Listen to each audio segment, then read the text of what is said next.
ცოტა ხნით ჩაჩერდი, ეხლა მოგიყვები პირველ ქალ რეჟისორზე. იმ პერიოდში, როცა კინო ახალი გაჩენილია, როცა არის აქეთ ედისონი, რომელსაც აქვს კინეტოსკოპი, სადაც ჩააგდებ ასე ფულს არის მოწყობილობა, ჩააგდებ ფულს ასე და უყურებ კინოს ოღონდ მარტო, ის არ არის კოლექტიური ყურება. არის აქეთ სინემატოგრაფი, ლუმიერები, სადაც პირიქით კოლექტიურად ხალხი იკრიბებით და არის დიდ ეკრანზე უყურებთ ფილმს, თუ როგორ შემოდის მატარებელი თავის სადგურზე და ასე შემდეგ. ამ პერიოდში აღმოცენდა ქალი, სახელად ელის გიბლაშე, რომელმაც 1896 წელს კინოს დაბადებიდან, ლუმიერების ჩვენებიდან 1 წლის შემდეგ გადაიღო ფილმი კომბოსტოს ბაღის ფერია, რომელიც ითვლება ისტორიულად პირველ მხატვრულ ფილმად, რაც სადაოა. მით უმეტეს თვითონ ფილმი შემორჩენილი არ არის მისი რემეიქები, მის მიერვე გადაღებული რემეიქები შემორჩენილი, მაგრამ პირველი ვერსია შემორჩენილი არ არის, მაგრამ კინოს ისტორიკოსების მიერ ითვლება, რომ ეს არის როგორც მინიმუმ ერთ-ერთი პირველი მხატვრული ფილმი.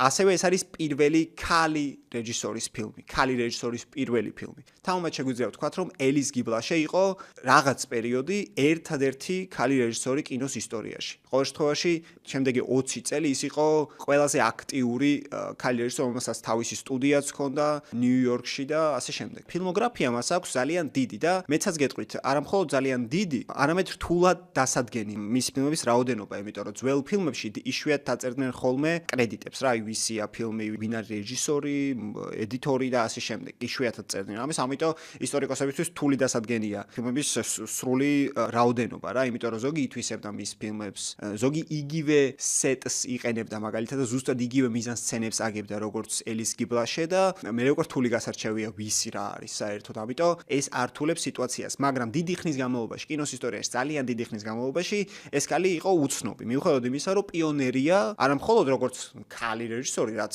ამას დიდი რეგალია ის, რომ ერთ-ერთი პირველი რეჟისორია საერთოდ და ერთ-ერთი პირველი სუპერაქტიური რეჟისორია, ამიტომ შეგვიძლია დავაყენოთ მელიესის გვერდით და ლუმიერის გვერდით ძალიან თავისუფლად. თან საკმაოდ მრავალფეროვანი და საინტერესო ფილმოგრაფია აქვს, აი მისი ფილმების სიუჟეტები რომ წაგიკითხოთ, მაგალითად აქვს ფილმი იესო ქრისტეს ცხოვრებაზე, აქვს ვიქტორ ჰიუგოს პარიზის ღვთისმშობლის ტაძრის მიხედვით გადაღებული ფილმი ესმერალდა, აქვს ფილმი სახელად ვამპირი, ვამპირ ქალზე, ოღონდ არა ვამპირზე ზებუნებრივ ამბავში, არამედ ვამპირზე იმ ამბავში, რომ კაცებს ხიბლავდა, როგორც ვამპირი, ვემპ, ცალკე ტერმინი იყო ჰოლივუდში, დაგუგლეთ და ნახეთ, ახლა არ აგიხსნით. ასევე აქვს ფილმი ფოთოლცვენა, რომელიც ტუბერკულოზზე არის, გოგონაზე, რომელიც ისურვებს, ჩაიფიქრებს სურვილს, რომ მისი და ტუბერკულოზისგან განიკურნოს და ეს სასწაული მოხდება. აქვს კიდევ ძალიან მრავალფეროვანი და სერიოზული ფილმოგრაფია, რომელიც სტუდიების განვითარებასთან ერთად მისმა სტუდიამ უბრალოდ ვერ აუწყო ამ განვითარებას ფეხი. სტუდიას ეკვა Solok Studio და ის დაარსა თავის ქმართან ერთად 1910 წელს, მაგრამ